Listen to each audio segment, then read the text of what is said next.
नमस्ते दोस्तों, स्वागत है आपका सूर्योदय पर। आज हम बात करेंगे एक ऐसे दुश्मन के बारे में जो न दिखता है न सुनाई देता है, लेकिन हर वक्त हमारी लाइफ को कंट्रोल करता है। डिस्ट्रैक्शन।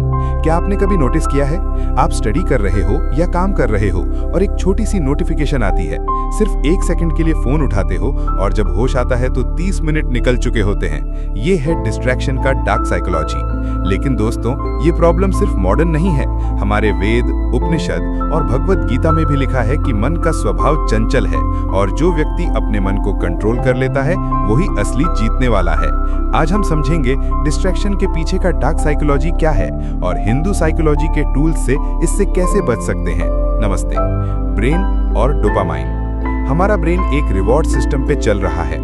जब भी हम कोई नया या एक्साइटिंग चीज देखते हैं, डोपामाइन रिलीज होता है।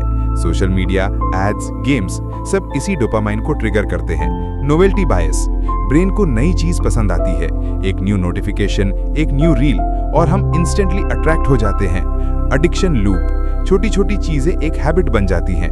एग्जाम्पल, स्टडी करते वक्त बस एक रील और फिर दिमाग का लूप ब्रेक हो जाता है। हिंदू साइकोलॉजी का एंगल। भगवत गीता में लिखा है, चंचलम ही मनः कृष्ण प्रमाथि बलवत दृढ़म। मन स्वभाव से ही चंचल है, अगर इसे कंट्रोल न करो तो ये हमें हर तरफ भटकाता है। फोकस की मौत। एक बार फोकस ब्रेक होने के बाद वापस डीप काम में आने में 20 मिनट लगते हैं। प्रोडक्टिविटी का कोलैप्स, ज्यादा टाइम वेस्ट, कम आउटपुट। स्ट्रेस और गिल्ट। जब काम डिले होता है तो गिल्ट और एंग्जाइटी बढ़ता है। लाइफ की डिस्कनेक्शन। हिंदू साइकोलॉजी के हिसाब से डिस्ट्रैक्शन का सबसे बड़ा नुकसान है आत्मा से दूरी। कठोपनिषद कहता है, आत्मानम रथिलम विद्धि शरीरम रथम एव तु, यानी आत्मा को घोड़े का मालिक समझो, शरीर उसका रथ है और मन उसका सारथी है। अगर मन कंट्रोल में नहीं है तो रथ उल्टी दिशा में भागता है। Infinite scroll. कभी एंड ही नहीं होता, ये एक माया जाल है। Variable rewards. कभी बोरिंग, कभी धमाका, जैसे gambling. FOMO, fair of missing out. Notification इस तरह डिजाइन किए जाते हैं कि लगता है कुछ इंपॉर्टेंट मिस हो रहा है। Social validation. लाइक्स, कमेंट्स और शेयर्स हमें लगता है कि हम वैल्यूएबल हैं। हिंदू साइकोलॉजी। ये सब एक तरह की माया है। भगवत गीता, दैवी हेषा गुणमयी मम माया दुरत्याया। माया दूर करना मुश्किल है, लेकिन जो अपने मन को समर्पित करता है वही इससे पार करता है। प्रत्याहार, सेंसरी कंट्रोल, योग का 5वां अंग है। इंद्रियों को वापस खींच लेना।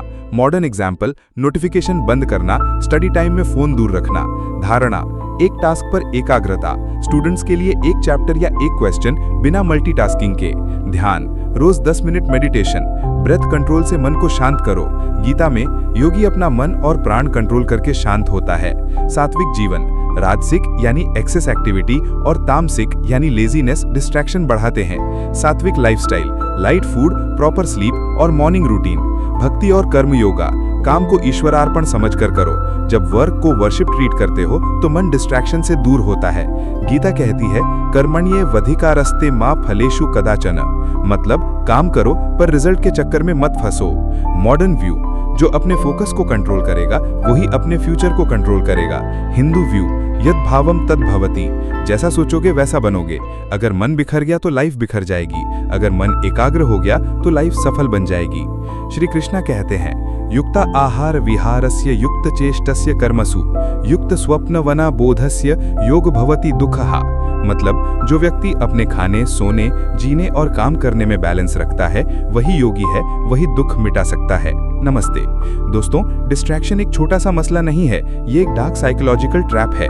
कंपनीज और दुनिया का सिस्टम चाहते हैं कि आप हमेशा बिजी रहें लेकिन अपने ड्रीम से दूर हो जाएं, पर हमारी हिंदू साइकोलॉजी सिखाती है मन ही बंधन है और मन ही मुक्ति।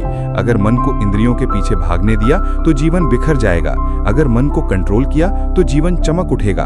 तो आज से एक प्रतिज्ञा लो, अपना टाइम, अपना फोकस, अपना मन किसी ऐप या डिस्ट्रैक्शन को नहीं बल्कि अपने ड्रीम्स और अपने धर्म को दो, क्योंकि जितना आप अपना मन कंट्रोल करोगे उतना ही अपना फ्यूचर कंट्रोल करोगे।